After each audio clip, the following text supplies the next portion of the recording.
Assalamualaikum warahmatullahi wabarakatuh. Bismillah, innalhamdulillah, wassalatu wassalamu ala rasulillah, amma ba'du. Bertemu lagi dalam mata kuliah analisis real. Kita akan melanjutkan pembahasan materi kita. Setelah terakhir kita membahas nilai mutlak dan persekitaran epsilon, maka persekitaran epsilon dari A ya. Nah, sekarang kita akan masuk ke sifat bilangan real berikutnya, yaitu sifat kelengkapan dari bilangan real.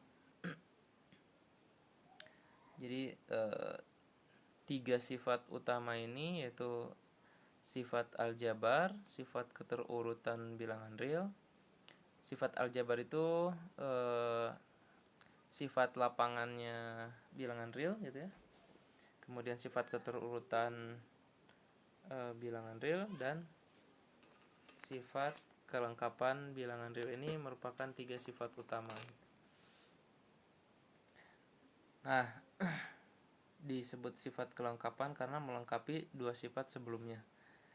Tapi sebelum ke sifat kelengkapan bilangan real, kita harus mengenal dulu dengan beberapa istilah, yaitu ada batas atas, batas bawah, kemudian supremum dan infimum. Kita mulai saja.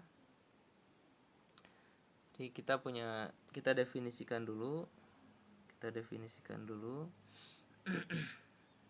apa itu batas atas, apa itu batas bawah, dan seterusnya. Misal saya punya S, di mana S ini bukan himpunan kosong,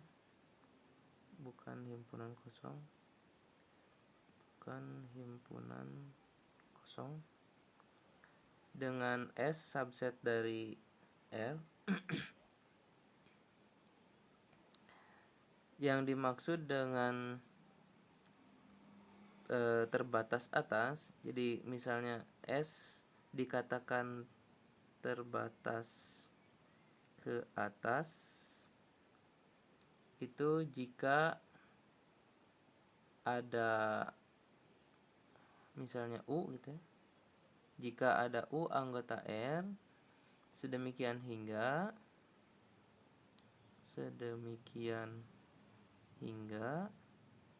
semua anggota S itu lebih kecil dari sama dengan U untuk setiap S anggota S besar gitu ya. Nah, U-nya sendiri itu disebut batas atas.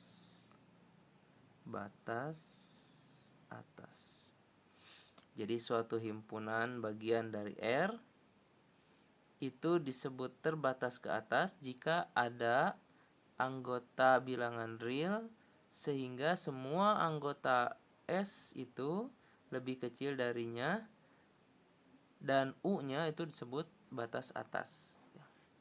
Begitupun dengan batas bawah. Jadi S terbatas ke bawah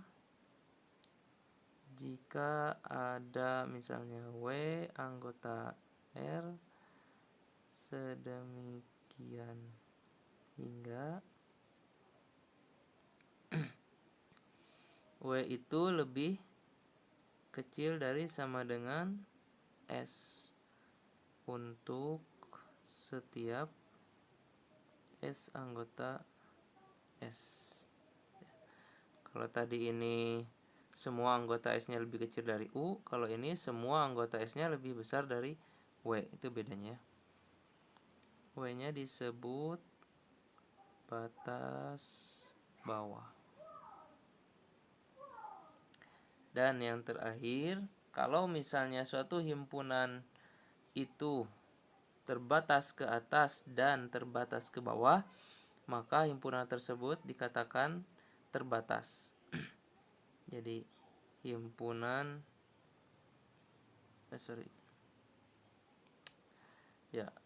satu himpunan, atau tadi karena pakai S kita S saja ya. S dikatakan terbatas jika terbatas ke atas dan ini saya garis bawahi terbatas ke bawah. Kalau tidak terpenuhi salah satu maka dikatakan tidak terbatas ya. Sebaliknya tidak. Jadi dikatakan terbatas itu jika terbatas ke atas dan terbatas ke bawah. Tapi kalau hanya terbatas ke atas saja, tidak terbatas ke bawah, maka disebutnya tidak terbatas. Gitu ya. Tidak terbatas. Saya kasih contoh, misalnya saya punya himpunan G, ini isinya X, di mana X-nya kurang dari 1, misalnya X-nya lebih dari 0, misalnya gitu ya. Maka G ini memiliki atau terbatas ke atas dan terbatas ke bawah. Kenapa? Karena ada bilangan real yang kalau terbatas ke atas itu ada bilangan real yang keseluruhan anggota G ini lebih kecil dari bilangan real tersebut. Misalnya 2 misalnya gitu ya. 2 dikatakan batas atas gitu ya. 2 dikatakan batas atas dari G. Kenapa? Karena 2 itu lebih besar dari keseluruhan anggota G. Gitu ya. 2 itu lebih besar dari keseluruhan anggota G. Atau misalnya min 1 misalnya. Min 1 disebut batas bawah. Kenapa? Karena min 1 ini merupakan bilangan real yang keseluruhan anggota G itu lebih besar dari min 1 gitu ya. Keseluruhan anggota G itu lebih besar dari min 1. Karena ada batas atas dan batas bawah, maka G ini terbatas ke atas dan G ini terbatas ke bawah. Atau dengan kata lain G ini disebut terbatas. Lain halnya dengan H, misalnya saya punya himpunan H, isinya katakanlah kurang dari X kurang dari 2 misalnya. H ini memiliki batas atas, misalnya 2 itu sendiri gitu ya. 2 sebagai batas atas. Tapi dia tidak memiliki batas bawah. Tidak ada satu bilangan pun, bilangan real ya. Tidak ada satu bilangan real pun yang keseluruhan anggota H ini lebih besar dari bilangan tersebut. Mau berapa? Misalnya min 1 tadi. Min 1 disebut batas bawah, tapi masih ada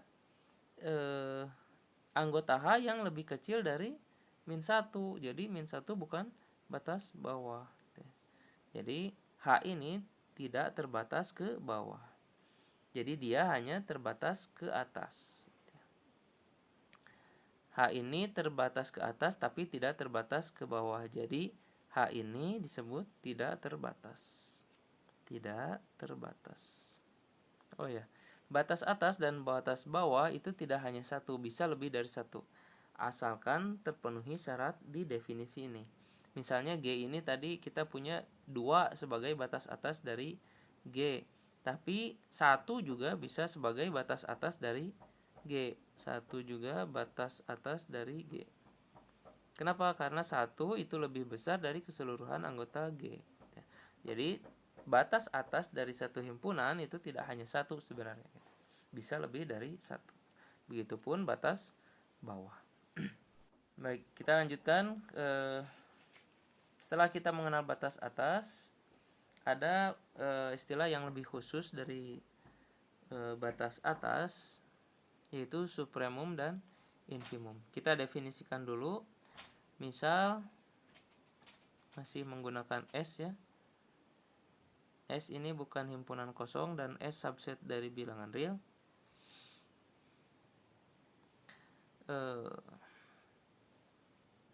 S ini terbatas ke atas, maka suatu bilangan U dikatakan supremum gitu ya.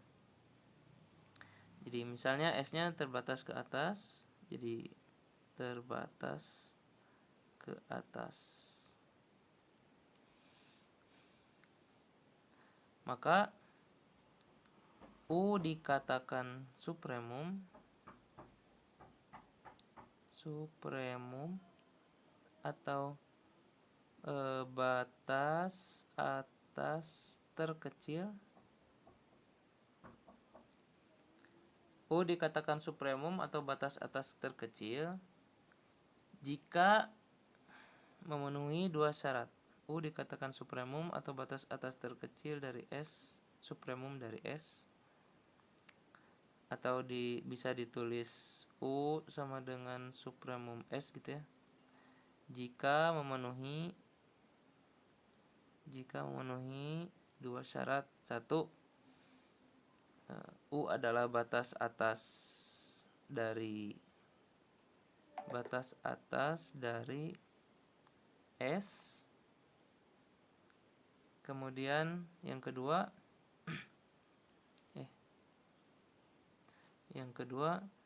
jika ada V batas atas yang lain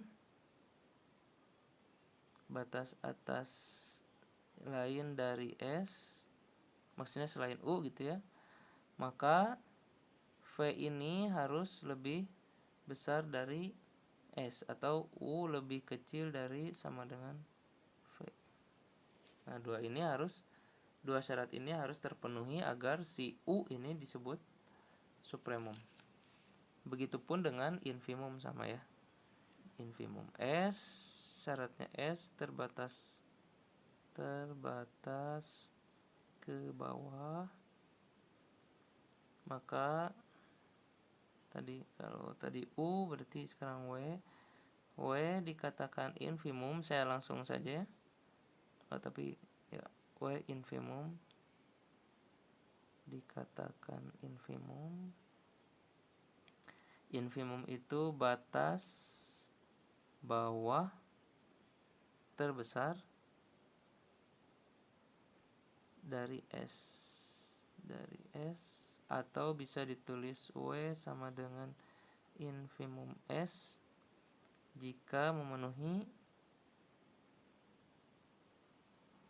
sama dua syarat ya. W-nya batas bawah, batas bawah dari S. Yang kedua, jika ada X ya. Jika ada X batas bawah yang lain dari S, maka X ini harus lebih kecil dari sama dengan W. Maka X ini harus lebih kecil dari sama dengan W. Nah, itu.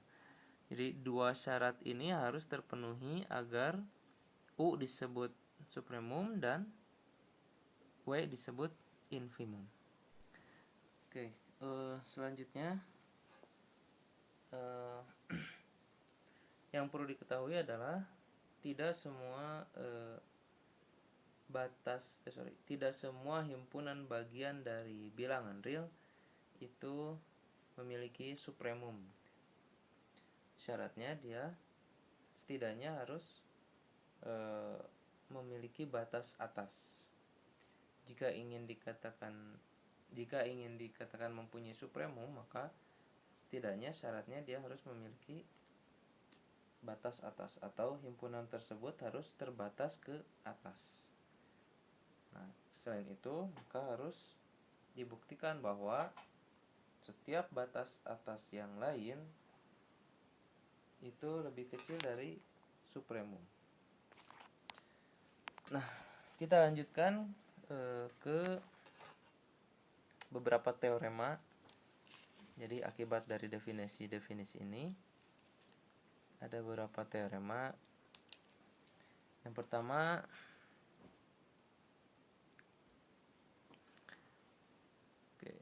jadi kalau misalnya kita punya U sebagai supremum dari S misalnya gitu ya, otomatis akibatnya atau yang kita ketahui pasti U ini selalu lebih besar dari sama dengan S, dimana S-nya itu anggota dari S. S kecil maksudnya anggota dari S besar ya. Setiap S anggota S besar. Kemudian selain itu maka jika ada batas atas yang lain gitu kan ya, akibatnya jika ada batas atas yang lain, katakanlah V, misalnya V-nya lebih kecil dari U, maka jika ada batas atas yang lain dari U, maka si batas atas tersebut harus lebih kecil dari harus lebih besar dari U.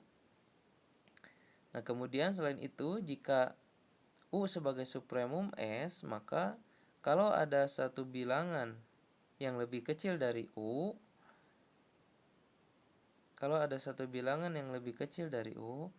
maka tentu bisa kita tentukan bilangan yang lain yang lebih besar dari V ini, tapi lebih kecil dari U. Artinya ada misalnya S gitu ya, S aksen anggota S, sedemikian sehingga si V ini lebih kecil dari S aksen gitu. Jadi kan kalau misalnya ini himpunan S-nya misalnya dari sini ke sini, sini U misalnya gitu. Kalau misalnya ada satu bilangan V yang lebih kecil dari U, ini U, ini V, maka pasti di antara U dan V ini kita bisa tentukan satu bilangan yang lain sehingga si V ini lebih kecil dari S aksen tersebut. Misalnya di sini S aksen gitu. Dan seterusnya sampai mendekati U gitu. Tentu kita bisa menentukan S aksen. Nah, S aksennya itu apa? Kita lihat nanti. Jadi sehingga kalau dari kiri ke kanan ini udah jelas sebenarnya. Dari kiri ke kanan ini udah jelas sebenarnya. Tapi yang harus kita buktikan ini, apakah berlaku juga dari kanan ke kiri gitu ya? Sehingga ini bisa menjadi suatu biimplikasi gitu. Jika dan hanya jika. Jadi teoremanya misal U adalah supremum. Misal U sama dengan supremum S. S-nya tadi tidak perlu saya tulis lagi ya. Misal U supremum S. Jika dan hanya jika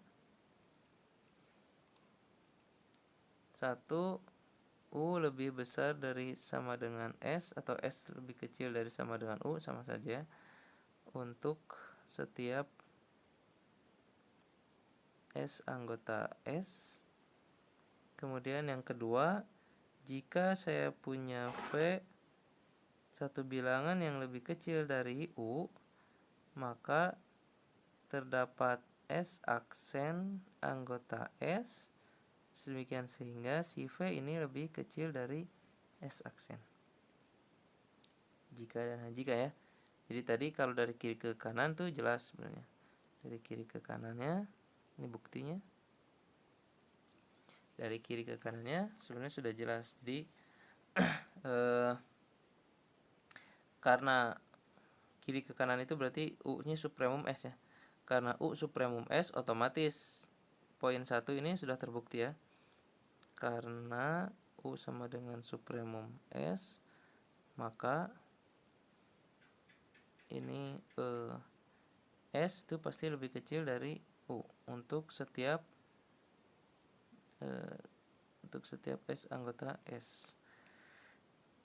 Nah, kemudian yang kedua juga, jika ada V lebih kecil dari U, jika ada V lebih kecil dari U, maka kita bisa menentukan S aksen ini.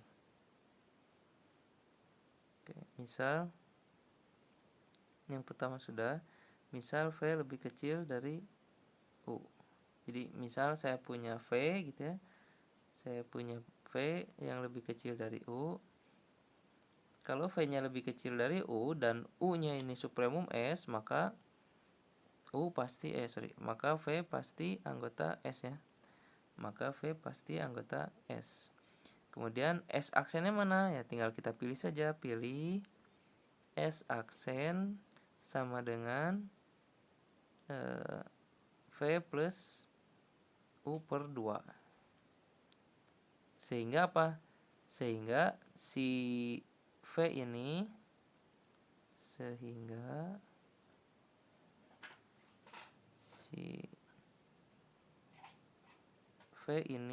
lebih kecil dari S aksen lebih kecil dari U gitu ya. V ini lebih kecil dari S aksen lebih kecil dari U. Jadi apapun V-nya, selama kita pilih S aksennya bentuk seperti ini, maka V-nya selalu lebih kecil dari S aksen. Ya. Nah, sekarang tinggal dari kanan ke kiri ya, gini ya. Sekarang dari kanan ke kiri. Jadi kita punya ini sebagai hipotesis dan kita harus buktikan bahwa U-nya supremum S. Ingat bahwa membuktikan supremum itu pertama syaratnya dia harus menjadi batas atas, artinya semua anggota dari S itu lebih besar dari U, dan syarat kedua, jika ada batas atas yang lain, maka si U ini harus yang paling kecil dari seluruh batas atas. Oke, jadi kita punya dua syarat ini sebagai hipotesis. Maka dari poin pertama ini kita sudah bisa menentukan bahwa U adalah batas atas dari S. U adalah batas atas dari S. Dari poin pertama, karena U-nya lebih besar dari S. S-nya semua anggota S. Jadi saya bisa tulis U batas atas dari S. Tinggal sekarang membuktikan bahwa U ini adalah batas atas yang terkecilnya gitu ya. Batas atas yang terkecilnya. Jadi kita ambil sebarang V saja gitu ya. Kita ambil sebarang V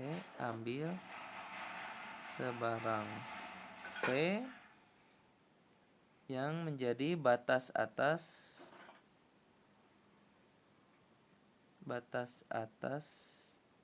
dari S juga. Batas atas dari S juga. Artinya kalau misalnya V batas atas juga dari S, maka S kecil, semua anggota S besar itu pasti lebih kecil ya, lebih kecil dari sama dengan V. Aduh, ini kenapa jadi tiba-tiba jelek begini pulpennya. Oke. Lebih kecil dari V gitu. Nah, sehingga V-nya ambil sebarang V batas atas dari S, sehingga S-nya pasti lebih kecil dari V. Nah, kemudian kita akan membuktikan bahwa si U ini lebih kecil dari V ya. Kita buktikan bahwa si U ini lebih kecil dari V untuk menunjukkan bahwa U ini supremum. Jadi akan ditunjukkan bahwa U lebih kecil dari V. Oke, untuk menunjukkan U lebih kecil dari V, ya kita coba berandai-andai. Andaikan U-nya lebih besar dari V gitu ya. Andaikan U-nya lebih besar dari V. Maka apa yang terjadi? Andaikan U lebih besar dari V, maka akan terdapat, nah kita punya ini ya, kita punya poin ini. Maka akan ada atau ada S aksen anggota S sehingga V-nya lebih kecil dari S aksen. Jadi kalau misalnya U-nya lebih besar dari V, maka ada S aksen anggota S sehingga V-nya lebih kecil dari S aksen. Sedangkan S aksen ini anggota S. Mana mungkin sebuah anggota himpunan S itu lebih besar dari V, sedangkan V-nya batas atas. Artinya apa? Artinya kontradiksi ya. Kontradiksi dengan S ini lebih kecil dari V. Kontradiksi dengan S lebih kecil dari V. Karena V dianggap sebagai batas atas juga dari S. Nah, kalau kontradiksi begini, maka ya pengandaian salah gitu ya. Karena setelah kita melamun ya, berandai-andai, oh ternyata kontradiksi nih, oh nggak benar nih, nggak benar. Maka lamunannya salah, maka kita kembali ke jalan yang lurus. Maka seharusnya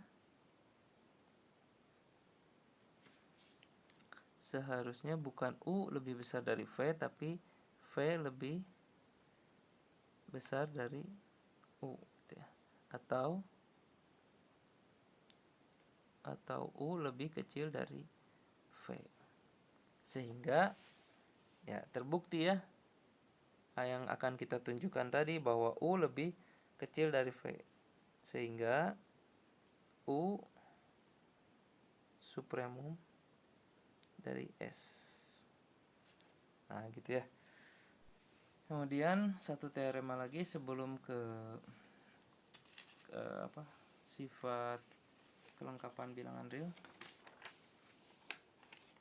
Sebenarnya teoremanya masih tidak jauh lah dari yang barusan. Jadi kalau kita punya supremum S, misal teorema ya, misal saya punya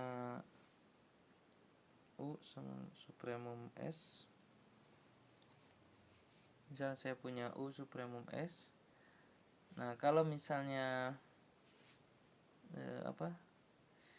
teorema yang barusan itu kalau kita punya katakanlah U di sini ya.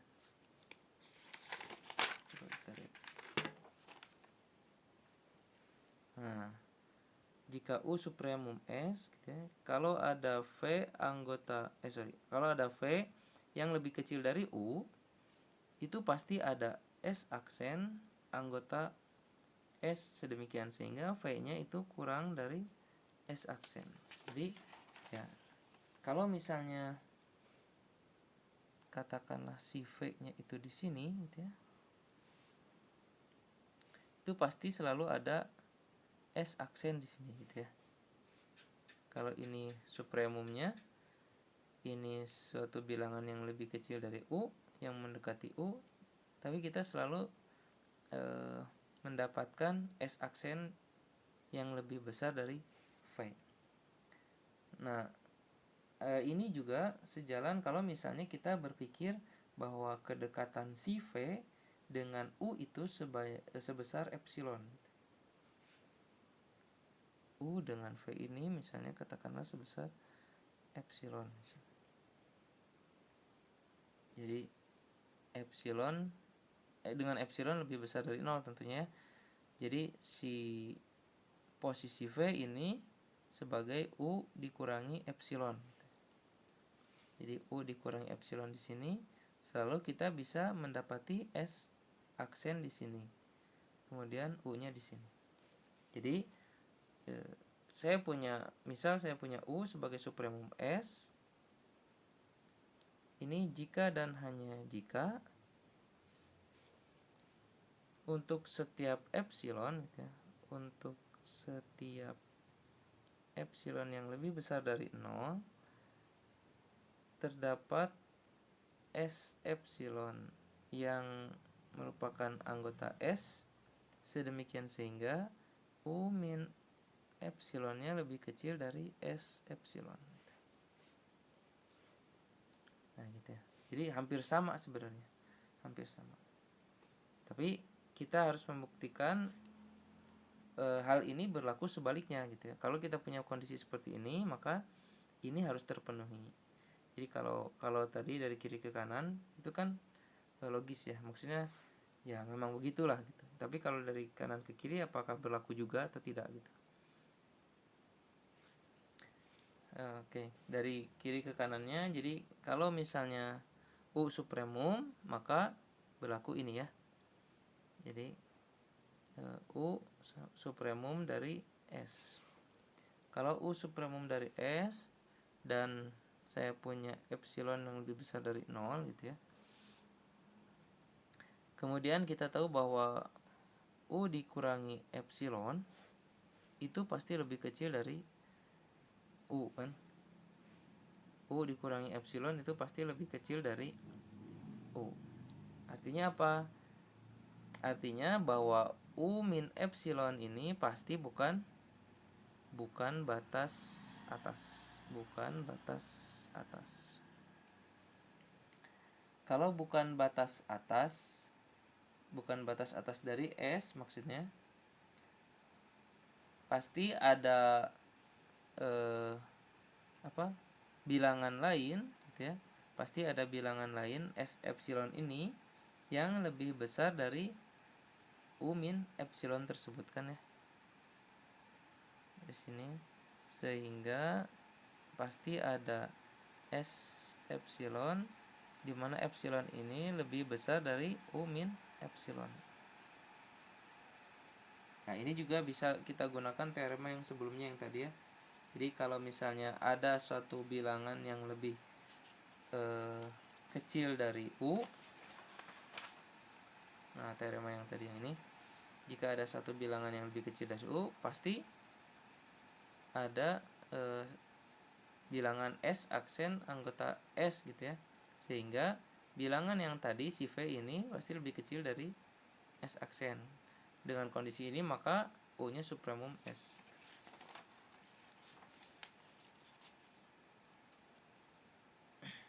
Jadi ini juga sama, kita anggap ini lebih kecil dari U, maka kalau U min epsilon ini lebih kecil dari U, sehingga pasti ada S epsilon anggota S ya. S epsilonnya anggota S, sehingga S epsilon lebih besar dari U min epsilon. Jadi dari kiri ke kanannya terbukti ya. Tinggal dari kanan ke kiri.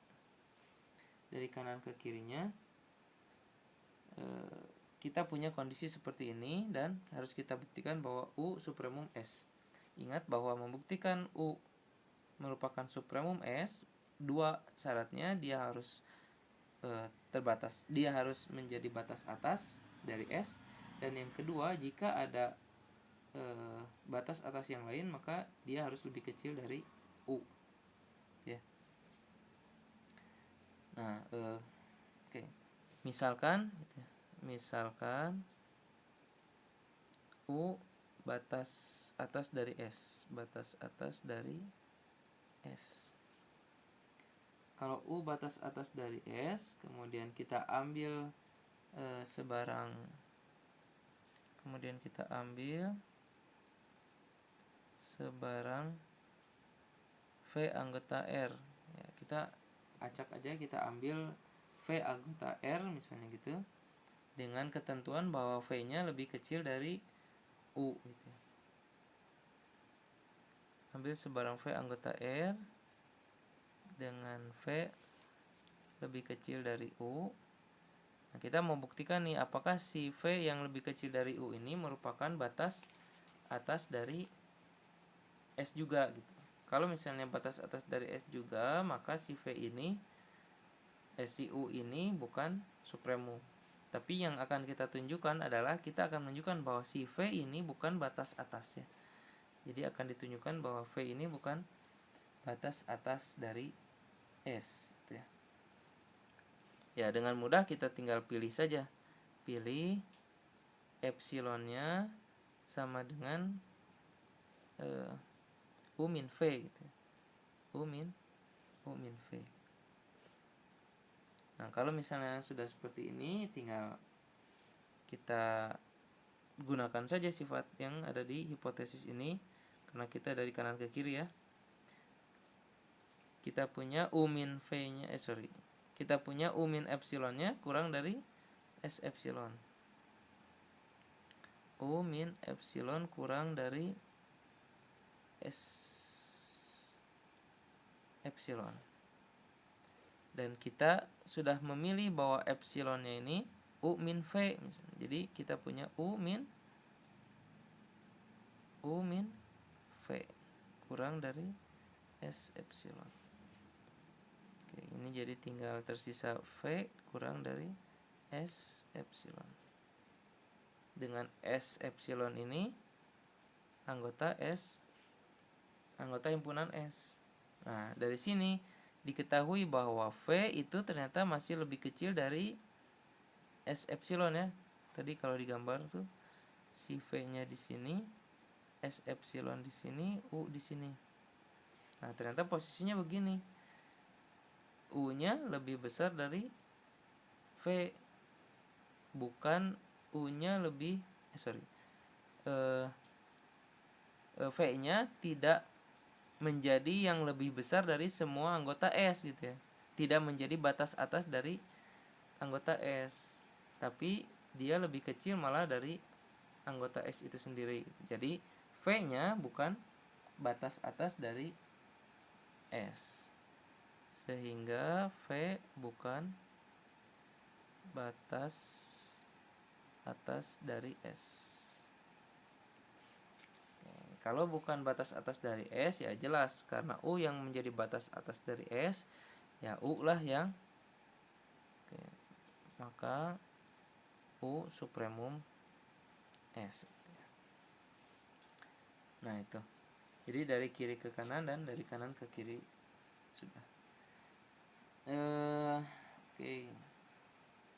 Nah, dari keseluruhan teorema dan definisinya sudah, teoremanya sudah. Dari dua teorema ini maka bisa disimpulkan bahwa gitu ya. Dari dua teorema ini bisa disimpulkan bahwa jika S itu himpunan bagian tak kosong,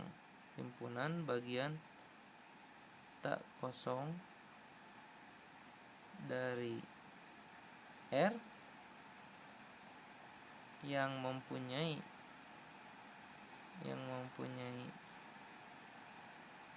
batas atas dari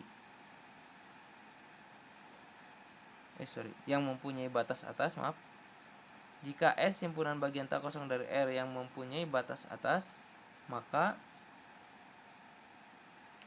S juga mempunyai supremum.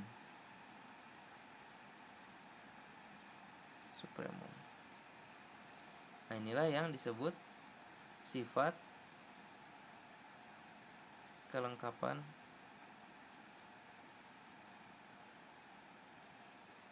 bilangan real. Jadi dari sini kita bisa